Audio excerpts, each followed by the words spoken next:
everybody. How you doing? I'm so happy to be here with you all and some of my favorite people and writers. Welcome to Between Myth and Future, a speculative round table. Look, Mama, we made it. We're here, man. And I'm so excited to have this conversation today with the Uvyogazi no Shanice. I thought maybe give us a chance to introduce ourselves, but before that, I'll maybe just speak on the idea of between myth and future. Uvyogazi, maybe you can give us some terminology about what this thing of spec fic is, and then we can like just jump into it. I get excited about speculative fiction because I really think it's this capacity of imagining where we can change reality, where like stories become spells like shift the very fabric of reality around us, you know. So we're just out here telling stories and casting spells, and I'm happy to be here with some spell casters. So I think this idea of just this conversation, this chat we're having is to gather some magicians and witches to bubble, toil and trouble our way to some questions, to some answers, to some imaginations together. I am Adiso Vili. I'm a writer. I'm a performer, and I come to speculative fiction via way of writing, but also using technology to imagine different ways in which we can shift what we see around us. Wena Vuyo? Listen, we're nothing if not conjurers as storytellers and writers. And I think this session really excited me in that it speaks to that infinite possibility that the pen holds to be able to create alternate contemporaneities and alternate futurities where we can dictate the world we want to live in. It's giving people Bryson, they can have their world, we'll create our own for me. So I'm all for that. I'm all for making possible worlds where social and epistemic justice can thrive, where blackness in itself can thrive unadulterated. So I'm here for this and excited to be talking to Shanice and Ndlovu, to yourself, because this is what you guys do in your spare time. So yeah, Hey, happiness. Shanice. I'm gonna read a little bit about you, Shanice, and then I'm gonna ask you to introduce yourself, but I'm gonna give it a twist. Now, is that okay? That's all right. All right. Here we have Shanice Ndlovu, who over the past 7 years has written numerous short stories in the genre of epic fantasy. Ndlovu was educated in part in Zimbabwe, completed a law degree with the University of South Africa and a master's in creative writing from WITS. A longtime admirer of poetry, Shanice also started and runs a podcast called The Poet Cast, and Ndlovu has previously published short stories in local anthologies such as Botsotso and the K&L Prize. The Pride of Nunle is her debut collection of short stories. She currently lives in Johannesburg and spends most of her spare time at the Johannesburg City Library, where she is a longtime member of their book club. So I don't know if that captures it all. Please, we want to know a bit more. But as you are telling us, we're also interested if you have a myth or a speculative character that captures who you are, that has was really your connective tissue. You're asking a lot of these myths. You're asking a lot of them. Um, Hi, as you have said, my name is Shanice Ndlovu. I am a fantasy writer from Zimbabwe. Um, what else is there to say, really? In terms of the character or the myth, when I was younger, right, where I'm from, I'm Ndebele from Zimbabwe, a lot of our mythology features children who are taken, children who are exchanged. I guess the a similar concept is changelings, like in Western mythology. So we have a lot of that. We have a lot of children who are exchanged for other things. So when I was younger and I had a lot of those stories, I was obsessed with, well, I was terrified, to be honest, but that led to like an obsession. And you would think I would be scared of like maybe being changed in the night, being stolen. But I always had this weird little thing knowing at me that maybe I already had, like a little out of place. Am I a fucking changeling? Sorry with the cursing. Am I a changeling? So I always wondered about that. And yeah, so I guess that would be a mythology that's kind of shaped me. But in terms of fictional characters, I guess I would have to come to like a little bit older. Sogolon from Moon Witch Spider King, that woman. Oh, I don't think she like Moon Witch Spider King is by Marlon James. We'll talk a lot about Marlon James, but like I don't think she exactly so much of my in her, but also she's the sort of woman I would want to be, if I lived for 300 years, which she did.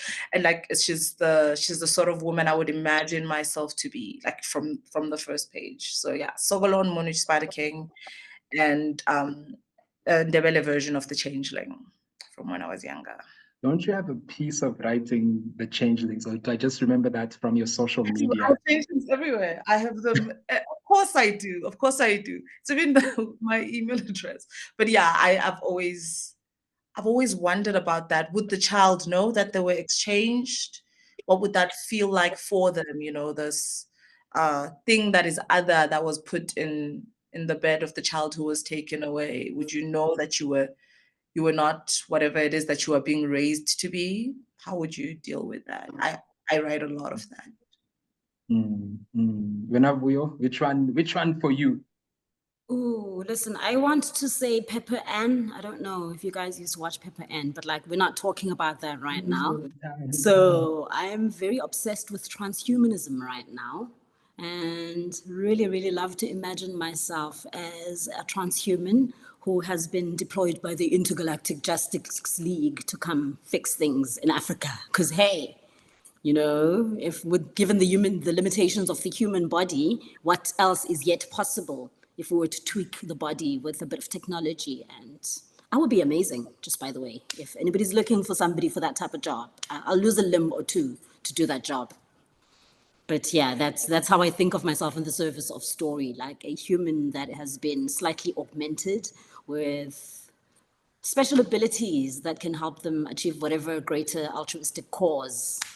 So yeah, that's what I'm obsessive about. If we're to pin it down to a story, completely different tangent, Zeli in Tomi Adeyemi's Children of Blood and Bone is my spirit animal.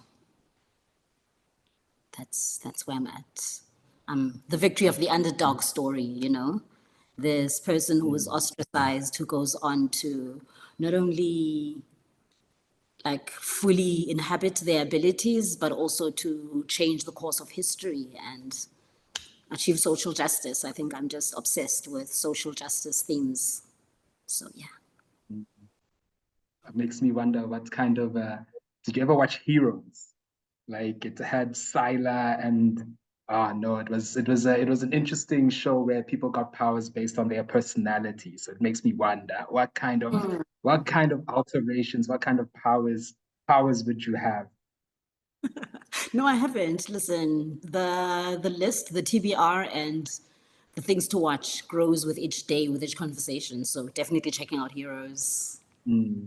Sure. What's yours? Sorry. When no, you go were ahead. I was thinking about it's called Alien. The Alien franchise. They did Yes, a yes. recent series, and like it's that they are transhuman, but they take children who are dying of cancer, and they put them in these adult bodies that are synthetic basically, and the dynamic is crazy because like they look like adults, so they treated like adults, but they're basically like 10, 11 years old, and they would have to, yeah. I see you as a transhuman. It's I also will do it. Listen. I found representation in Tlotlo Tsamase's Womb City. The protagonist, Nella, come on. Because they live in a world where you get to inhabit a body for 70 years, live out your life cycle, and are able to procure another body thereafter. So yeah, that as well is plagued with social justice themes in that she deals with issues of bodily autonomy for women and navigating all of this as somebody who's been poured into a new body and is trying to remember and deal with all the injustices that have been dealt to her. It's a beautiful narrative. It's a beautiful narrative. So yeah. I think I saw like something similar but different, like imagining being in this body for 70 years and then getting this next body like within. So for me, that story, like it becomes Gabriel Garcia's 100 Years of Solitude, right? Where for these 100 years you follow this family and like they are reincarnations, where like in the first year, like there is this prophecy that the family will die in this one particular way, then by the 100th year, the prophecy comes true through the children, but like the children are like for me acted as these reincarnations, which I think for me becomes the myth, right? That like draw me because like I always kind of connected this like taking of a family myth through like Insomi and the stories we tell around the fire and how we would then pass like those stories around. And like, I don't know, there's something, there's something in there for me, I think, which also like brought me to wanting to come to myth making and like story writing, which I suppose leads us into our first movement of then like, why did you come into myth making? So we, for the audience at home, we've broken up the us as these magicians and witches. We've broken out into like 4 elements, right? So we're doing fire, water, earth, air. And yeah, this one is like the fire. What is the fire that brought you into this crafting, into this myth making, and how and why is it important? Shanice, you want to take it? Okay, am I gonna take it? All right. I just Oh, threw it out there hoping someone would catch it. yes. I was hoping Buya would just grab on because We are trying to self-regulate. no, I see, I understand. Oh, what is the fire that so when oddly enough, I've always written as long as it's how I make sense of anything. You know, I write it down one way or the other. And stories how I've only ever made sense of things. You know, I take my problems, I give them to somebody else and give them somebody else's name. It's what I've always done. But when I started, I was writing historical fiction, but I was reading a lot of historical fiction as well. I like old things. Like even now when I write, a lot of my work is archaic. You know, we don't have cell phones, you know, and all this technology that you guys do so well. I can't. I cringe when I write a car. It's like so I was writing a lot of historical fiction and reading a lot of historical fiction, but I realized now that the draw to that was the same, you know, the fact that even then a lot of it blends in with the mythologies and the legends, you know, when you write history, but then you have the limitations of the fact that it's already happened and you must write it the way that it happened. And yeah, so I realized that when you write epic fantasy, I discovered epic fantasy with George R. R. Martin, the guy who wrote A Song of Ice and Fire, the Game of Thrones books.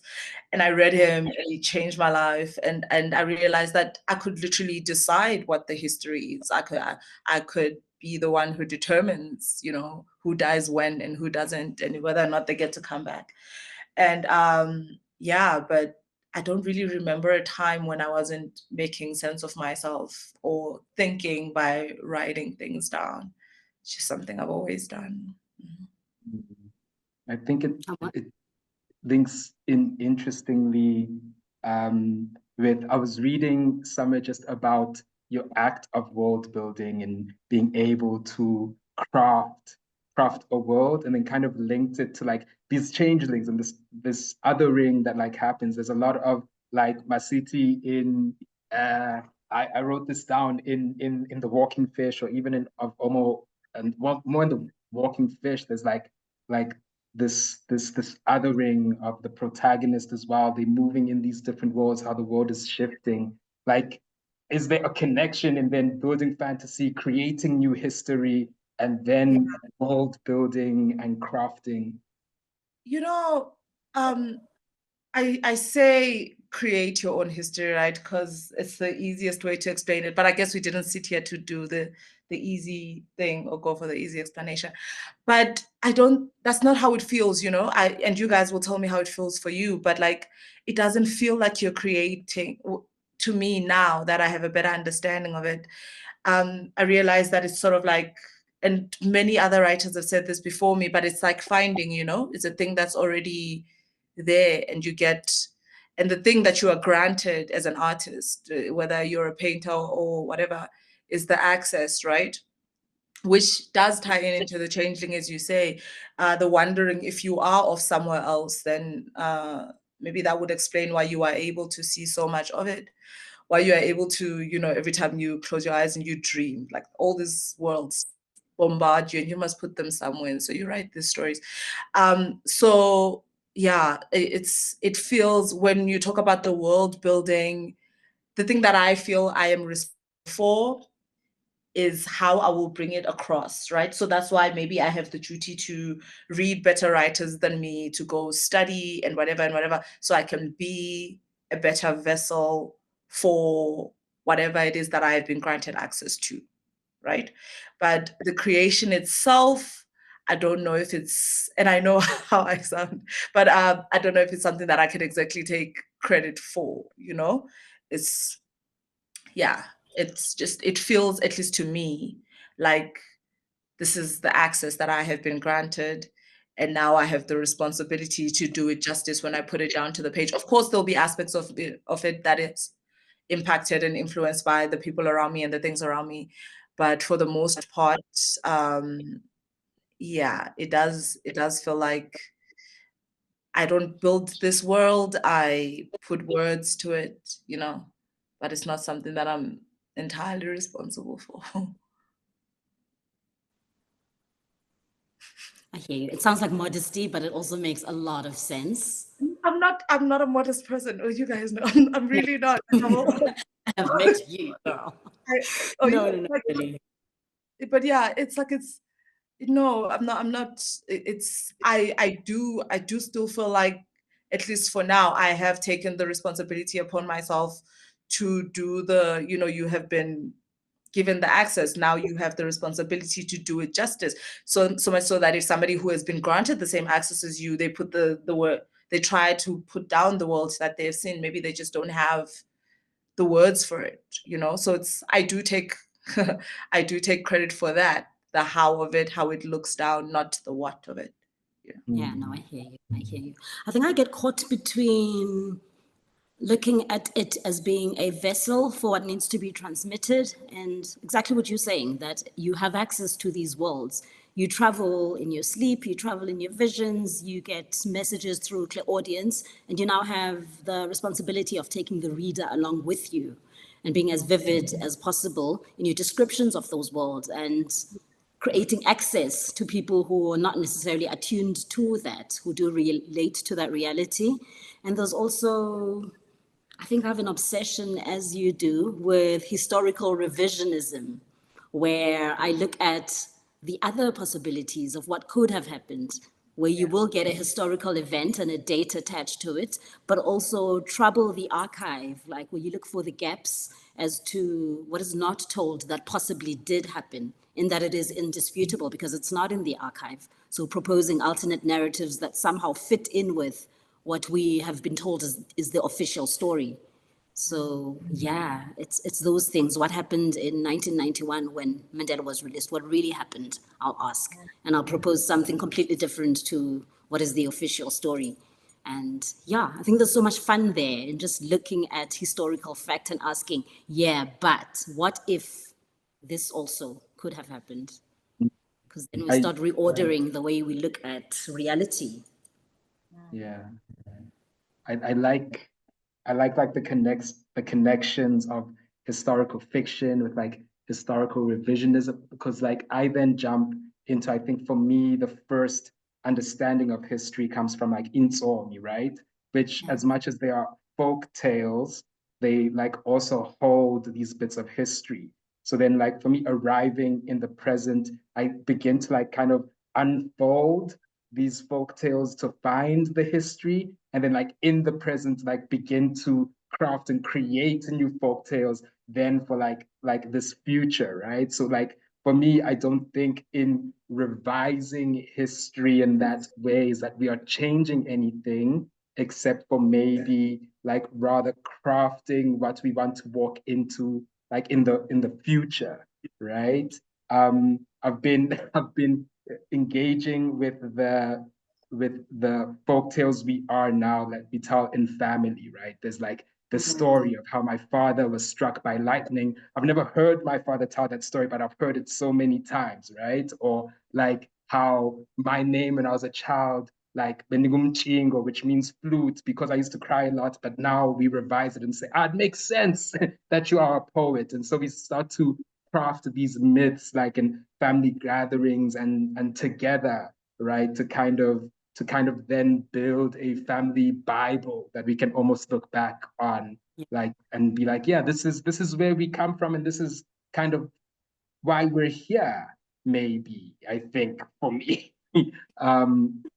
Yeah, which also has never made sense for me when they like, you'll be writing like, this can't song. Like that's all you do. And I think now when you guys start to speak of access, I think another thing of this fire is like so yes, the Balinsome and they're necessary because it's a form of resistance for you. What is first of all the speculative fiction? Is it a form of resistance, right? Is it just a form of creation? Is it a form of educating? How could you classify your fire? Almost, right? Or if it is Just fire. we will not use words like that here. Okay, not classify, Yeah, will just not classify. classify. But does your speculating come out as a form of resistance? I mean, it has to. It's not an intentional thing. So much of what I do is not, I don't sit down and say, yeah, this one is for the feminists, this one is for, but because I am what I am, right? I am a Black woman and a foreigner here, and so much, it's gonna, like, for example, I've been asked so many times, and I'm so much so that I'm making like some effort now to avoid it.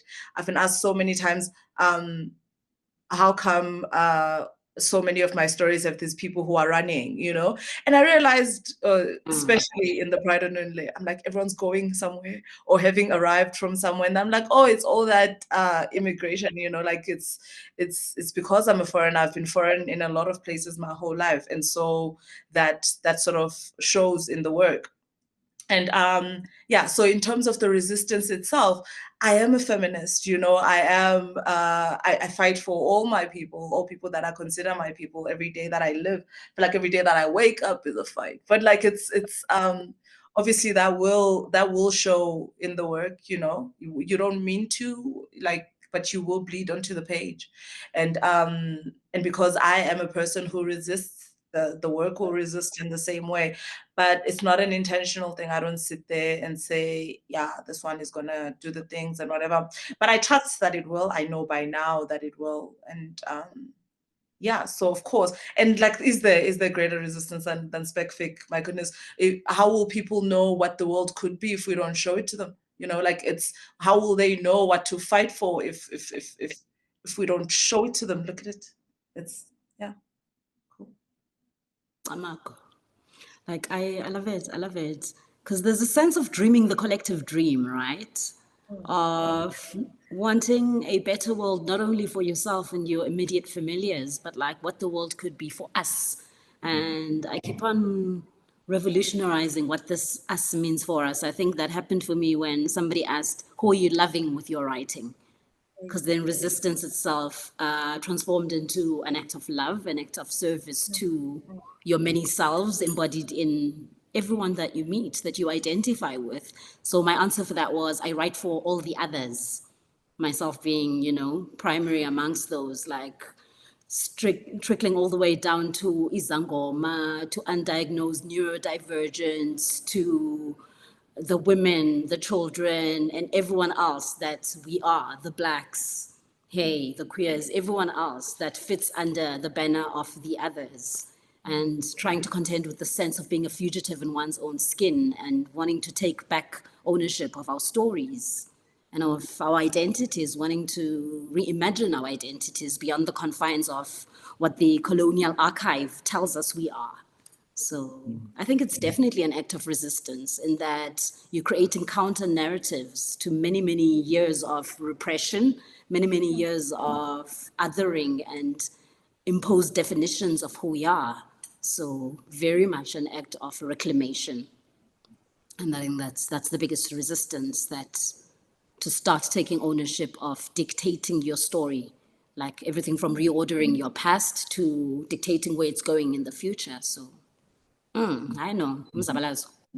Yeah, absolutely. And also like bearing in mind that so much of our suffering, like an hour in this instance referring to Black people, so much of what we ourselves and what we thought we knew of ourselves started with the Christians will forgive me, it started with the spec-fic book, you know. It was the one of the first speculative fiction, and All this anthology of time. it changed the world. It literally changed how, to this day, people view themselves and what people are capable of, and who they determine is better or lesser than them. You know, it was speculative fiction. It always was. So if he was able to do that, to convince our whole people for however many years, 400 years plus, that they were only one thing, or they were meant to be one thing, then it only stands to reason that it will take a story, a speculative story, to show them otherwise, you know? You know, it's definitely time to advance the narrative, eh? Absolutely. We need I new mean, anthologies. We need new Sunday. We need new Sunday book clubs. and then let's collect all our anthologies and build them like underneath our names to craft the new Bible, You like the see? book of Shanice, The book of Billy. Billy. Like, Listen. I was thinking about this thing as well. Like now that we're just kind of passing through there of the Bible, and like as you guys are saying that, you know, it doesn't always come from me, right? Is that like me? I also get surprised at the stories that are written, at the poems that come out, but also like they make sense. So like even the speculative fiction, like a genreizing of it doesn't make sense to me, because sometimes I feel like when I'm writing, these are the glasses I put on so I can see the world properly. Before when we were in the waiting room, Shanice, we and I were talking about how there's so many spec fic books that are kind of based in cities and speak about cities. And like it makes sense, right? How are you going to build cities on spiritual ancestral land and not expect that magic to kind of seep out and then find like a voice and a conduit for it to be spoken, right? For it to be a reminder, which now now which becomes like an interesting thing, because we've reached a point where a lot of Afrofuturism, magical realism, like Afro-fantastical work is really like in demand in the writing market. So like then I suppose a question is like, so who is publishing this type of work, right? Like what does this process look like? I know for you, like you went with the Pride of Nunle with Mujaji Books, and now you're working on the novel, and we're now putting pressure on you in the Zoom. Ubuti, we want that novel. and now you've got an agent as well. So like who, I suppose we are coming to the water part of the spell. Like when the water breaks, how do you birth this thing? Like we've been chatting about the spell and the magic of it. What are the physical steps that people can do, are doing to like get to a point where they imagine themselves in you? Right. I think for me, my experience has been that the hardest part is getting it all out and doing it justice. Like once you have written it, you know, and you have done the best that you know you can with it, then now obviously you have, again, with the fire, that fire carries you to the water, eh? Like it's now you do have, because you know what you have made and you know what it took for you to make it, you will have to make it a point to put it, to make sure that it gets to the world. And what I have done is, what I have found anyway, is that if you are persistent, if you knock long enough, they will have to open the door. Even if it's not that particular place or it's not that particular door, you knock on enough doors, somebody will open, you know, as long as you know that you have done the work justice. I feel like it, if you are not certain about the thing that you have made, then they will know that you are not certain. I have written things that I wasn't sure about and sent them out. And then when they came back to me and they said, are you sure about this one? Then I realized, I'm not exactly sure about it, you know. But if you have made a thing and you are certain of the thing that you have made, and then the sending it out there of it is, the fire will fuel you. You just have to knock on enough doors. And now it's a lot, not easier, but now you have so much access to things like the internet, you know, ask the people who have been published. It's as simple as going there and on Google and finding out who publishes fantasy or who publishes fic, or you ask the others. And people are so, you'll be surprised by just how much people are willing to help, like something as simple as sending a DM to somebody who has been published by somebody that you would like to get published by. Who published your favorite book? You know, who published, yeah, even if it feels like it's too big at the moment, just look at who published your favorite book, or find other people who have been published and speak to them and find out what works for them. You know, there's access to so much now. Like, you just need, again, to have that fire fuel you, in terms of, you know, you cannot sit with it. Somebody must open the door. You just keep knocking. Speaking of people who opened the door, we are joined by one such, ladies and gents. As if this was not esteemed enough company, we now give you Oganechowe Donald Ekbegi, who is a Nigerian speculative fiction writer, editor, and publisher, who was the first African-born Black author to win an entire nebula. As if that's not enough, he also received a World Fantasy Award, a British Fantasy Award, and other award, two Nomo Awards, and is also a multi-time finalist for a number of other honors, including the Hugo Awards. So that's your answer to who publishes your work. Stalk this guy. Hello, Oganechowe. Hi. We're happy to Nice have to you. meet you guys. Yeah, sorry about coming in late, you know. I'm Nigerian, so network. Listen, we are talking about expanding the space-time continuum. So the time that you arrived is the time that you were predestined to arrive. We're happy to have you here. Right, time is relative, time is a cycle. Yeah. So maybe Xabiso can repeat the question to you now that you're here. Okay. What has your experience been of who publishes these things, these conjurings that we write? Where do you take this work to? What's been the journey? Okay, Yeah, with no, publishing. it's so nice having you. Welcome. Yeah, we're just talking Same about, here. maybe you can say hi to the people, let us know who you are, tell us about your favorite myth, and then we're just talking about who is publishing the type of stories that we're writing when we're talking about speculative fiction, when we're talking about historical revisionism, when we're talking about creating spells with our work. So yeah, please introduce yourself and let us know what your publishing journey has been. Okay. My name is Oganechowe Donald Ekbeki. I'm a speculative fiction writer, editor, publisher, con runner, translator, reader, and a bunch of everything else. In Nigeria. You know that thing where the statement usually is, I'm a writer from Nigeria, but I like to say I'm a writer in Nigeria because it's a world of difference, right? Yeah. Like being from and being in, you know, sometimes I always make the distinction, and sometimes people don't get it and it feels extra, but if you know, you know, it's a world of difference, right? It's not coming from a place of trying to claim authenticity, right? Or trying to seem to be more authentic, but it's a real experience that affects the process in very real ways. You know, so yeah, I do everything that I can. I'm about literature, I'm about stories, and whatever it takes to get this story out there is what I'm going to do. Whether it's writing, editing, publishing, translating, promoting, you know, maybe even if I have to like kill someone to make the story happen, you know, whatever it is. I'm just kidding anyway. So Yeah. yeah, I often trigger warning, not everything I'm going to say is going to be positive, but if you're thinking about globalization, like having your stories traverse the globe, having everybody see it, having as many people as you can see it, Africa is a difficult place to publish from, to be heard from. I often say that it's like the continent is like a black hole. You know, when they say like a black hole, the properties of a black hole, no light can penetrate, no light can escape.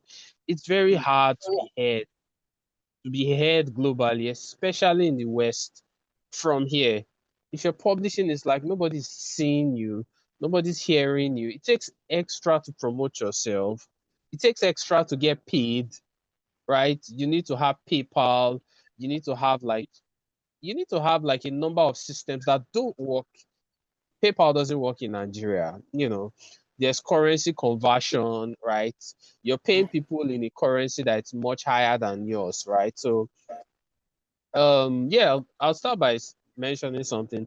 I've published hundreds of works by writers in Africa, the diaspora, and around the world. You know, I've published the most award-winning nominated SFF works by Africans. So the works I've published, edited, have won.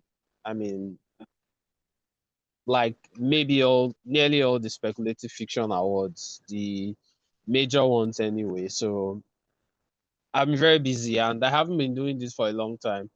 I started publishing in 2020, so it's been like half a decade. It's been a lot of work for that time. In fact, even if I say so myself, like yeah, it's been a lot.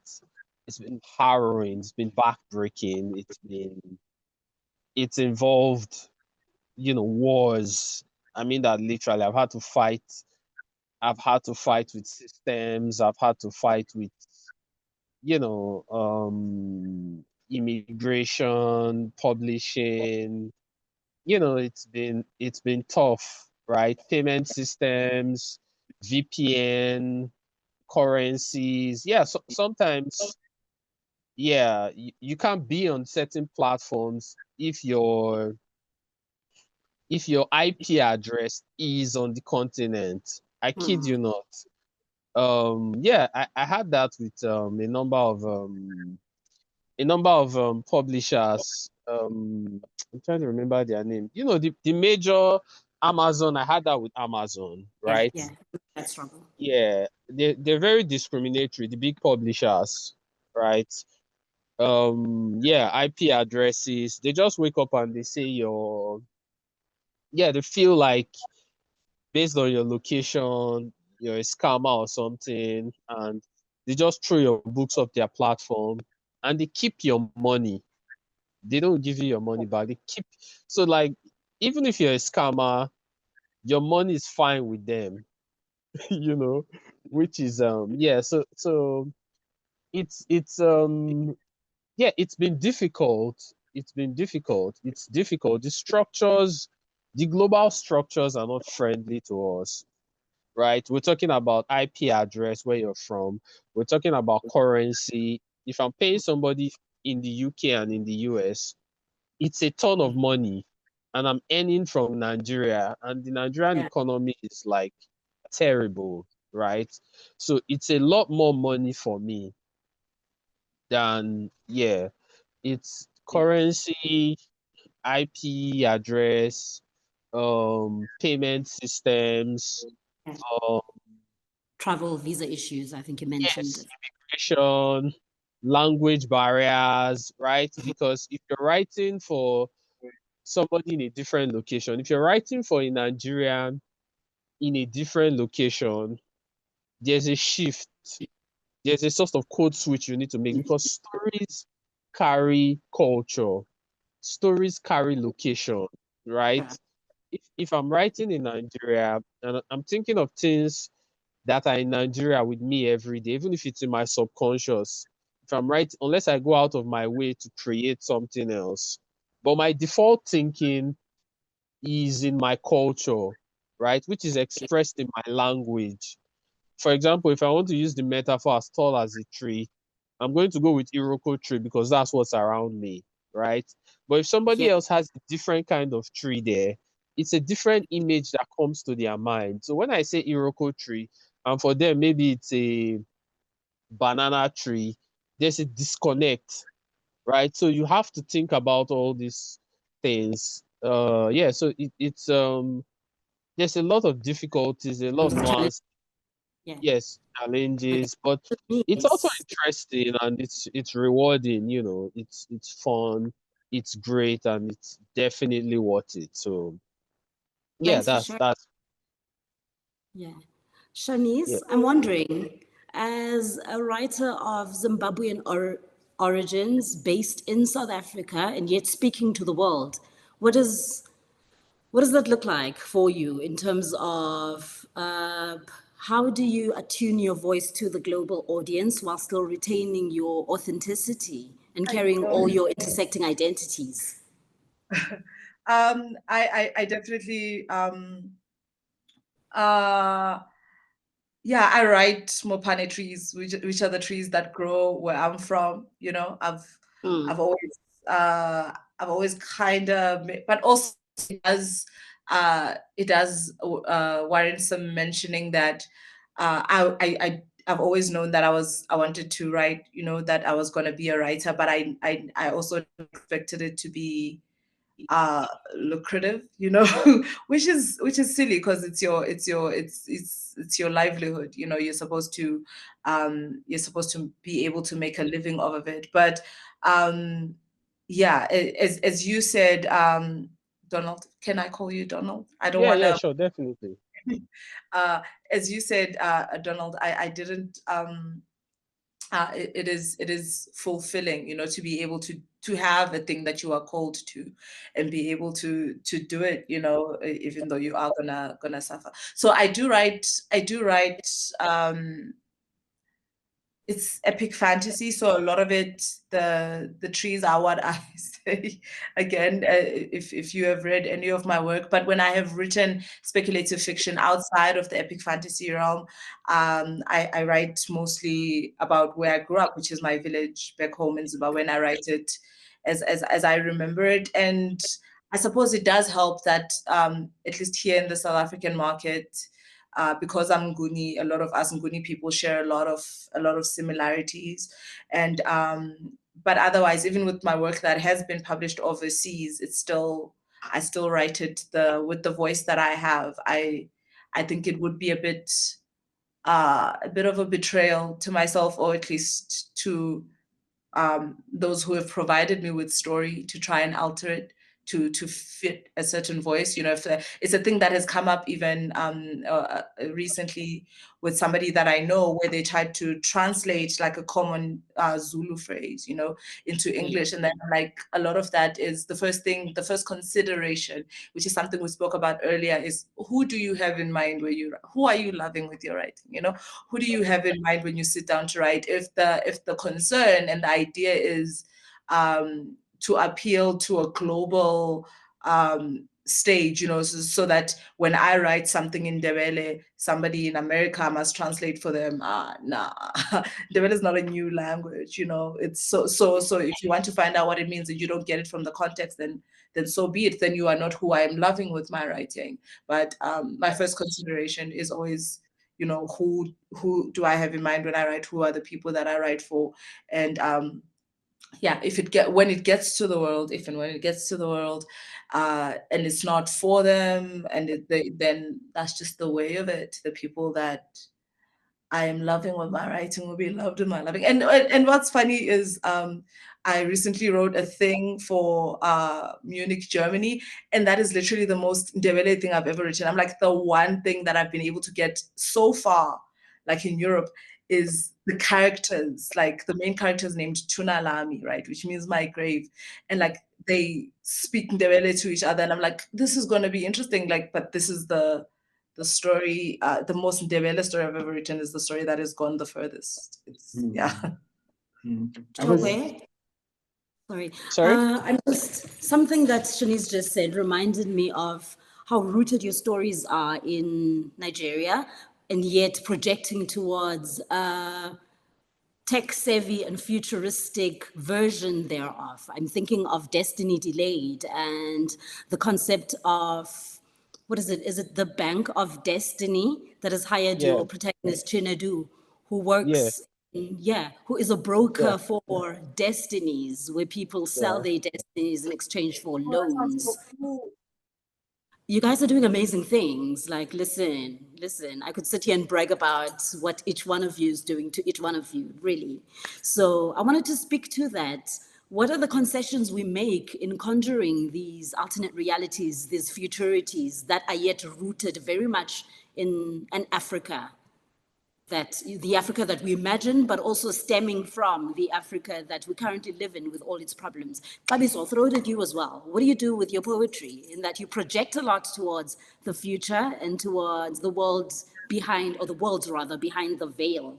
How do we make sure that this translates and yet remain unapologetically who and what we are? Like, what does that look like? What's your process, Chowe? Like in a story Okay, such as Destiny Delayed, what are we okay. putting It's funny. together? Yeah, it's funny you bring up Destiny Delayed because it does that a lot actually, in ways that you probably don't even understand. Destiny, the whole idea of your destiny being monetized or used, it's very deep Nigerian culture.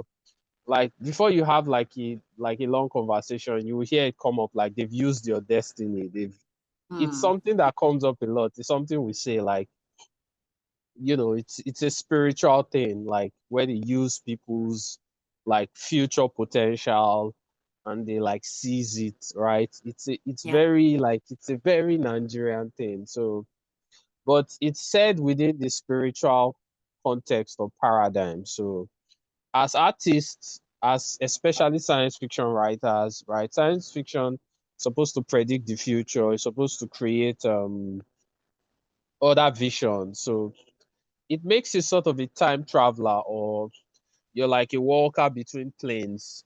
I Yeah. want to I want to carry our culture forward. I want to like tell the Nigerian story using the Nigerian elements. But at the same time, I want to I'm not just a scribe. I don't just want to put out what's there the way that it is. I want to mix it up. I want to add something to it, right? That's where imagination comes in. That's Thank you. where science fiction comes in. So it's a blend of, for me, I'm taking our cultures, our spirituality, and I'm trying to mold it into something that portrays future, imagination, possibilities, So that's yeah, it's something that Tade Thompson does as well.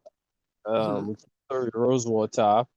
Do you Shanice, you should know Tendai Huchu. I think he's Zimbabwean as well. You're Oh, muted. sorry. What's the name of her book? And I Tendai would Huchu. Tender. No, I do not. I do not. I am terrible with my kinsmen.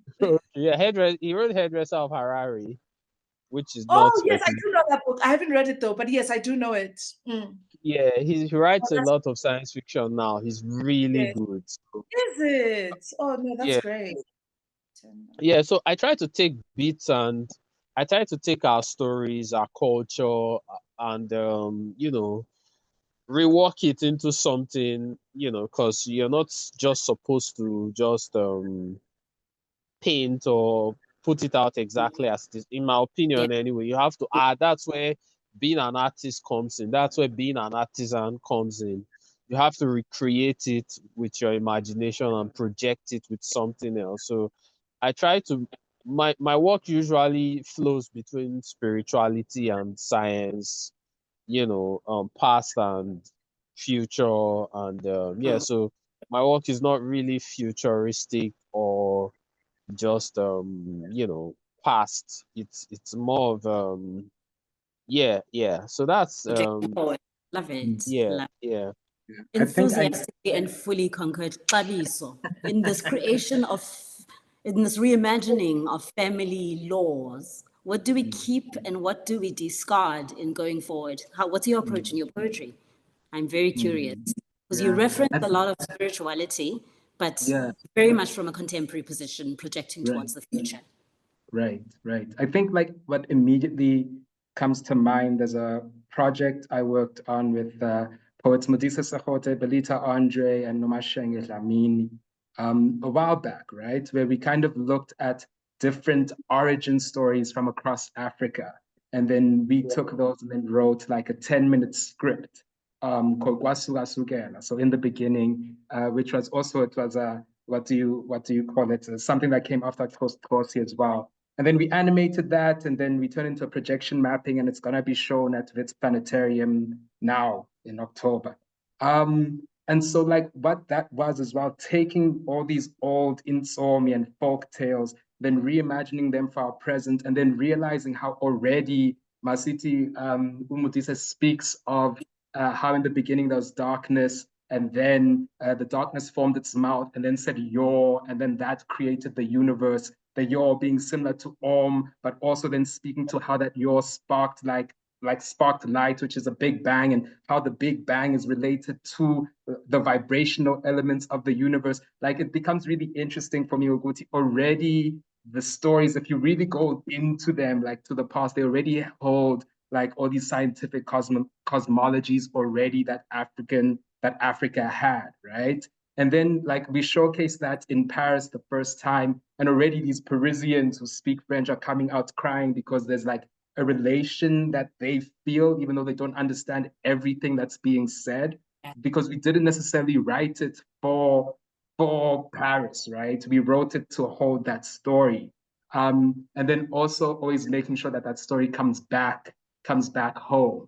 I think there's a way that like really engaging in the first forms of storytelling within this first forms of speculative fiction, even like kind of goes past translation or translating. There was a poet, man, I'm trying to remember who it was, who spoke about why must my translations or my words always been like be written in italics, right? Where you can just write parser in the book and not need to translate the word. If you really want to know, you can Google it, Dave. You know? And so I do think again, like when we're talking about who we're writing for and who are we writing across, I don't think we necessarily stay right now in a time where we need to translate every second like word that we write. I think I like ran a PhD course when I was in India just on translation, where I gave Saki's Amanza Chile song, right? And just play that and be like, okay, you translate this. And just listening to the song, these Indian people were able to write down themes of mountain, of water, of fire, just from hearing it, right? I do think The that the emotional stories base. themselves are enough and kind of carry that weight for us into the future. For sure. What does the I negotiation look jump like? in. Yes, please. I was Yeah, actually. what Sabiso was saying, yeah, about putting words in italics, essentially like highlighting it for, people from, a different place, like telling them this is different and all of that. Yeah, it reminds me of what Shanice was saying as well about who her stories are meant to love, and yeah, having to sort of who are we writing for? And I was thinking about that. I think it's even when we're writing for outsiders, it still doesn't mean yeah, when we're writing for ourselves, we don't have to translate every idea, every cultural you know thing. But even when we're writing for outsiders, like even when we're writing for the global world, we still don't have to highlight or translate things for them, right? I feel like the world has this sort of entitlement, Yes. especially readers. They have this sort of entitlement when it comes to Africa, that the African thing must be made palatable for them. It must be explained. It must be the fact that I'm writing for them does not mean that I have to break it down, Yeah. right? I feel like the global reader needs to be trained to come with a more ready to do attitude when they're consuming African literature. You should be willing to see it as it is, and you should be willing to go out of your way to dig, to search, to read. You know, it's kind of like the global, especially Western systems. They're used to everybody else having to rush to meet them where they are. It should also be the reverse. If you're going to a different culture, you should be meeting them where they are, not asking them to translate their food to the version of your food that you feel tastes the same. You know, so it's even when we're right, we need to train them. It's like Sabiso said, all these things are on Google. You can just Listen, look up the tree. You can fully look with up the you. Iroko tree. You can look up the dish. You can look up the food. It doesn't have to be explained to you. So It's the that's same. what I feel like. If you want to It's get on board, do it. We will not italicize. We will not when parenthesize. Yes. You when have You to have I say, to be ready started to do. reading and I was reading The Hobbit, and I didn't know any of their trees. But what am I going to do? I'm going to put the trees that I. Exactly. It's what we have done since the beginning of time. We place Yes. ourselves in the narrative the yeah, same way that we have. They must learn to, and like the only way that can happen, as you say, Donald, is through this training. Like it's like Yes. these We don't languages are not new. And even Shanice, you mentioned The Hobbit. When we look at J.R.R. Tolkien, that man wrote a whole novel with a new elf language, and the homies went and they wrote a whole language Bible for it to learn it. So, like, where are we do the meeting each work. other halfway? Do the work. Not translate. He did not translate for nobody. Like I yeah. Listen, entire languages, I don't tell you if you don't get it from from the context, then you must ask me. It's literally I know what it means, and like you know, it's I don't Yeah. know. It's exactly as you say, Donald. This spoon feeding, it's left Yeah. them spoiled. the Africans will no longer pander. The Africans will no longer assume a beggarly posture. If you want the story, the door's open. Come inside. But hey, leave your shoes out the door and sit down and contend with the rules of the house, is what you guys And seem to be saying. and there's Shanice, Yeah. Oh, sorry. yes, I didn't interrupt you, Donald. sure. yeah, no, Sugar, it's you had fine. something to say. Is it Okay, yeah. fine? Want to say something. I gave a Yeah. trigger warning earlier that everything I'm going to say is not going to be positive. Oh, just trigger us already. It's fine. We've So crocodile skins here. yeah, I wanted to say that yeah, I said earlier that stories carry culture. Your culture is in your story, whether you know it or not, and it's expressed in your language as well.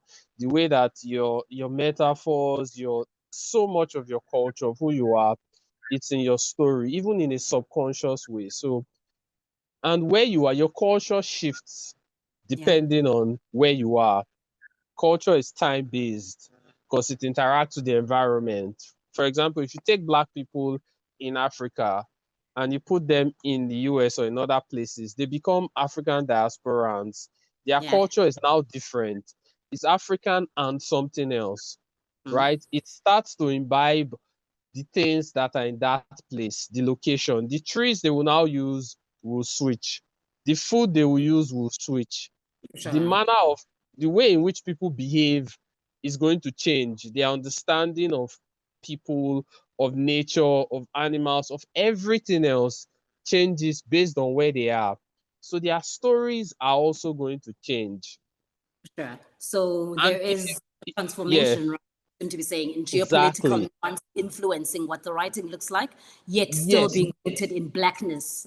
yes, they are. Yes, exactly. It changes, it switches for everybody. Sometimes it's subconscious. And if you look at the global publishing machinery, right, you will notice that there are less African based writers Mhm. getting published in the bigger spaces, getting the bigger awards. It's usually foreign based, I hear right? that. I see that. Yes, that's a fact. You can check it. That's a That's fact. very The rest of the rest of what I say might be opinion, but that is a fact. So, and I feel like it has to do with this proximity. I'm not blaming Africans in different places for that because it's impossible to stop that. Your culture will change or be affected by where you are.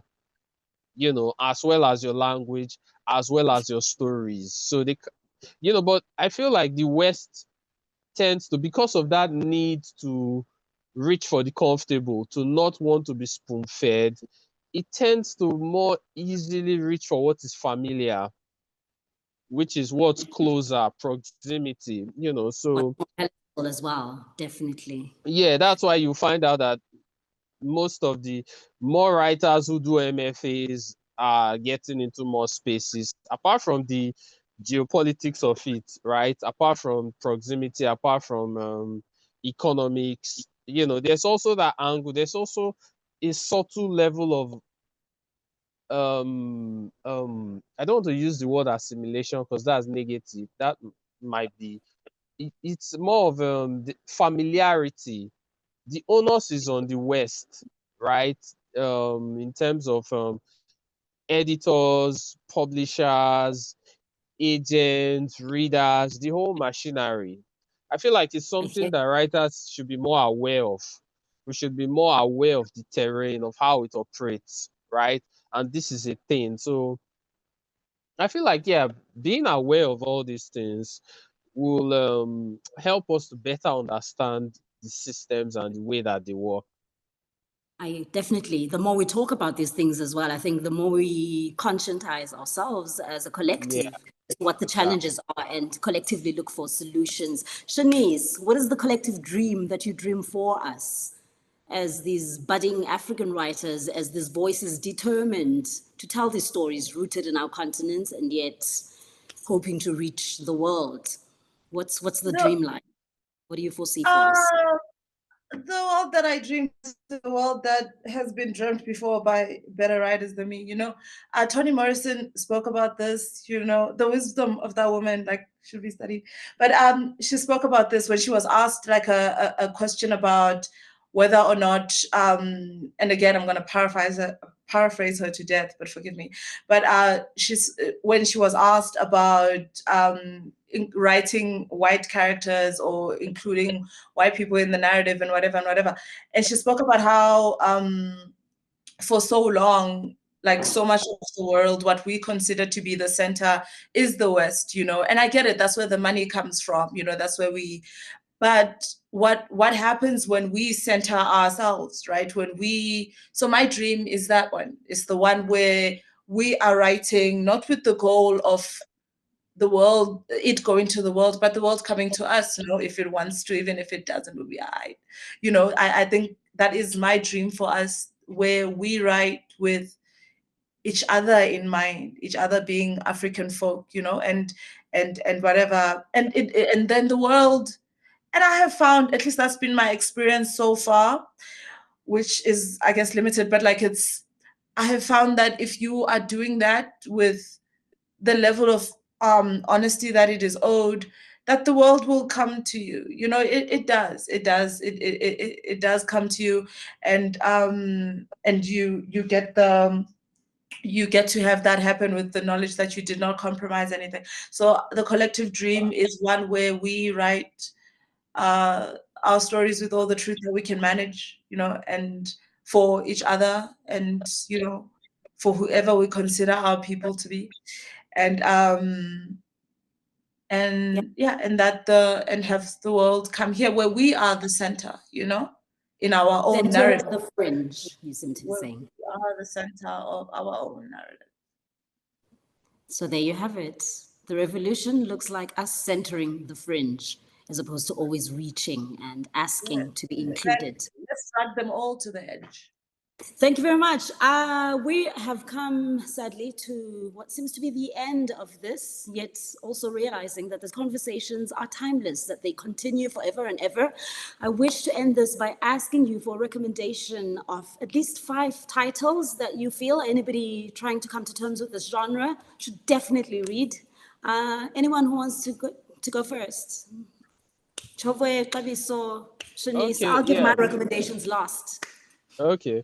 I usually recommend short fiction Yes, please. because I feel like short stories are more of a viable form because of how much easier they are to put out. You find more Africans writing short stories, shorter works than novels because, production cost and process. So I feel like you find a wealth of African works. You find more diversity in shorter works. So I recommend anthologies, collection of short stories by different people. The Please Afro do. SF anthology by Ivo Hartman, Afro SF Volume 1, 2, and 3. I recommend myself the year's best African speculative fiction series. Yeah, volume 1, 2, and 3 as well. Yeah, collection of some of the best African stories, short stories, poems sometimes, and yeah. I'd recommend the Africa Reason anthology. It's 3.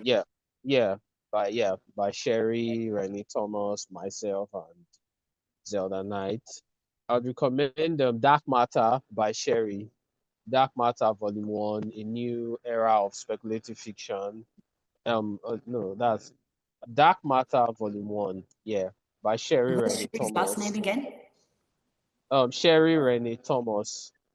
Sherry Benny Thomas. Okay. Yeah, she published Walter Mosley, W.B. Du Bois, Octavia Butler. It's a Impressive. very iconic anthology. Nady Okorafor as well. Yeah, I would So that's your recommend, 4th. yeah, Volume 1 and 2, Dark Matter Volume 1, Dark Matter Volume 2, Reading the Bones. I'd recommend the what's the name again? New Sons anthology, yeah, New Sons by Nisi Shaw. Yeah, Volume 1 and 2. Yeah, yeah. I mean, for now, yeah. Awesome. So there you go. Those are 5 recommendations for your reading list. Xabiso, do you want to top us up with your 5? Yeah. It's such a difficult question. Like I didn't want to go Gabriel Garcia Marquez, 100 Years of Solitude. That's what started me off. And of course, Ben Okri, like if like the Famished Road Ah, is dense, but like I think start with Starbook, then go back to Famished Road. Like then that's an easier entry point. I also just recommend stuff that I'm reading currently. So I just finished the Great Cities Duology by N.K. Jemisin with the City We Became and The yeah. World We Make. I'm currently reading This Is How You Lose the Time War by Yeah. Amal El Mohtar. Omota. Yeah. And then that other Max Gladstone, that guy. What Yeah. else? How many have I given? How many have I given? And then if we're going back, like something that also got me onto like a South African train, Huh? like Lauren Bucus, Moxieland Yeah. and Zoo City. I personally think her first Moxieland as better than Zoo And City, but that's up to debate. She also like wrote a lot of stuff for comic books for SABC3. How many is that 5? One more is that 5? shall we let you throw in a bonus? Shani says it's 4. So give us one more. 4. Yes. Uh, so it's either between Tate Thompson's Rosewater or The City and the City by China Miéville. It's between those two. So there you have it, a list of minimum 10, in that some of them were recommendations of volumes 1 and 2. Shanice, what's your top 5? Or rather, the 5 at the top of your head right now? This is just books that I like, so it's not like I don't know if it's gonna help anyone with anything, but it will. It will. It's okay. So this one, the first one is I'm gonna cheat a lot because like it's anything by Marlon James, right? And the order I would recommend is you start with Moonwitch Spider King.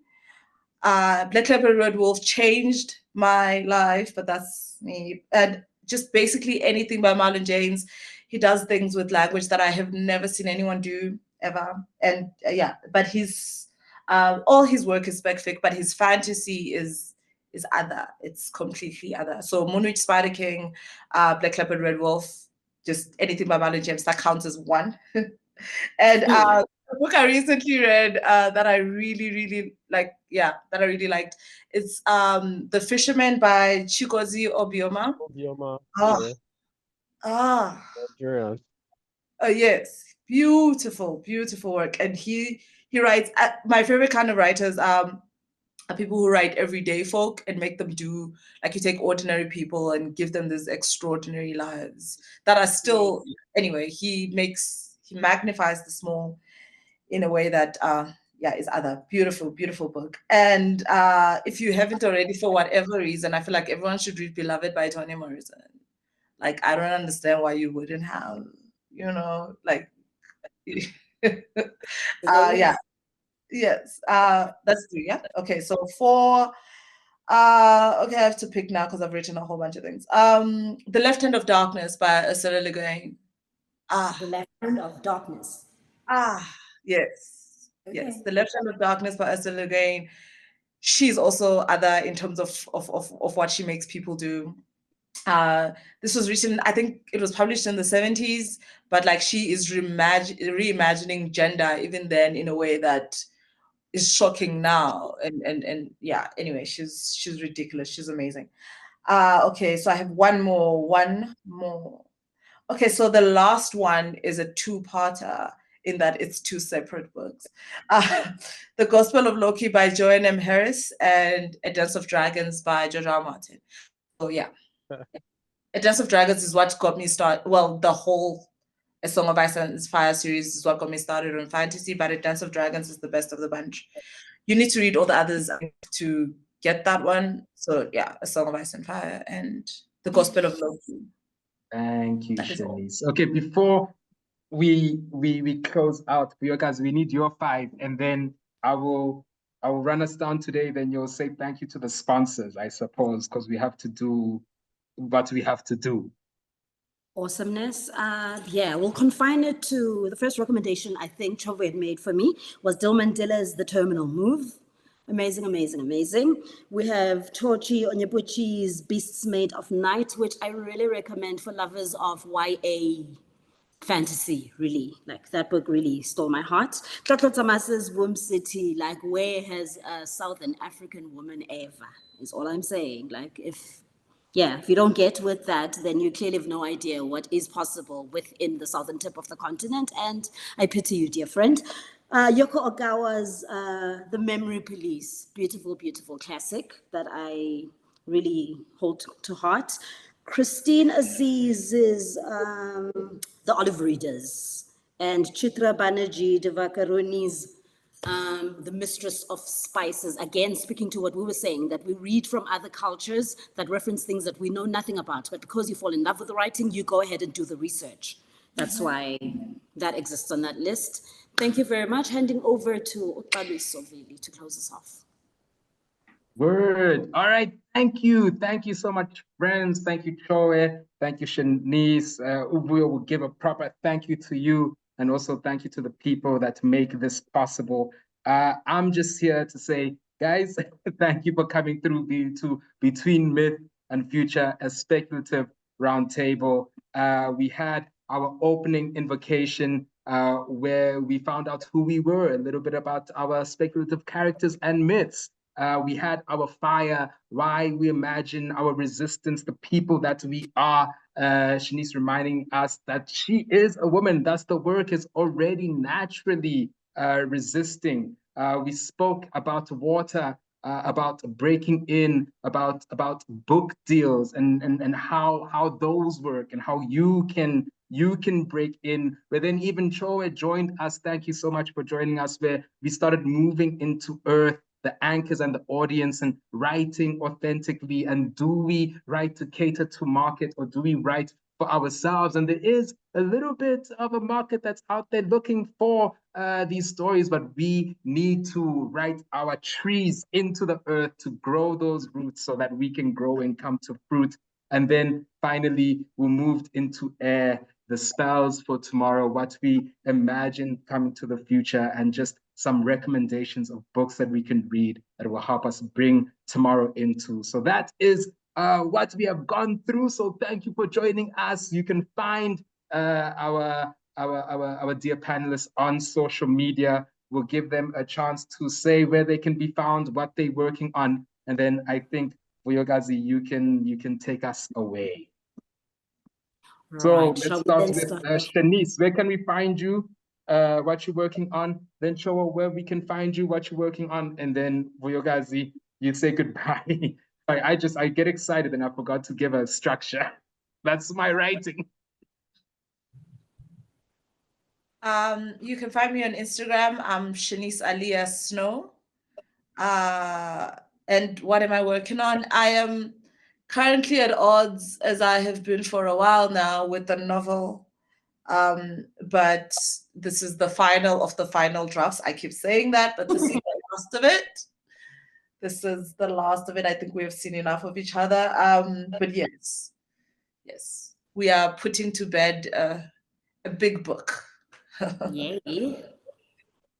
All right. Where do we find you? Yeah, you can find me in my house in Nigeria. Since the internet has become very dangerous now. But if you call my name 3 times, I'm also going to appear wherever you are. I see. But yeah, virtually you can find me on my website, odekpeki.com, odekpeki.com. So my website has all my social media. But I'm Pen Prince on Instagram, Pen Prince on Blue Sky, Pen Prince _ on Twitter, X. So yeah, that's me. I'm currently working on my debut novel, an anthology, a collection, some translations, some conventions. I'm working on everything. I'm usually working on everything. So yeah. Awesomeness. So what are you working on? Where do we find you? Oh Lord. You can Google Tabiso Vili and then then maybe I will arrive in your mirror. I like that. We're gonna call my name 3 times. Google Tabiso Vili, then I'll arrive in your mirror. Ask me to send an invoice. I'll arrive on your stage. I am working on multiple projects at the moment. We'll see which one comes out first. I'm working on a new framework of poetry based on myth, magic, and science to create a new kind of interactive poetry book. I'm working on short stories. I'm working on a novel. Yeah, the project that you will see the most recent is going to be Kwasukasukela on the Wits Planetarium. So that launches, what is the date today? On the 9th of October. Yeah, and then there's a lot more that you'll see. But yeah, Google me, baby, keep up, and we are together. Vuyokazi, what are you working on? Listen, I'm working on breathing, and it's a hard enough job. I work a lot on doing nothing as well. Jokes aside, currently I need to get rid of, if there's any publishers listening, a short story collection titled The Book of Shadows and Triggers. It needs to go. So I'm finalizing the last draft of that. There will one day be a novel. Working title, Uhuru Breaks Free. To find me, burn impepo, blow on it, and whisper my name 3 times, and I will be there. Game to Vuyokazi on Instagram, Vuyokazi game to open parenthesis, Vuyokazi game to close parenthesis on Facebook. And yeah, other than that, call out my name and I will be there in full steam. This unfortunately brings us to the end of our electrifying session with many, many thanks to Tabiso Vili, who brought us all together. Extending my thanks as well to Ogunechowe Donald Ekbeki, who joins us from Nigeria, to Shanice Ndlovu, joining us from Joburg. I remain Vuyokazi Ngemtu. And at best, also want to give thanks, kiss the ring a bit, give thanks to Poetry Africa themselves for hosting us, to the University of KwaZulu-Natal, to their Center for Creative Arts, to the KwaZulu-Natal Department of Sports, Arts and Culture, National Lotteries Commission, the Institut Français, the University of Johannesburg, and the Embassy of the Ukraine to South Africa. Mhlaleni bahle, and thank you for joining us. Bye. It is done. Okay. Thank you, guys.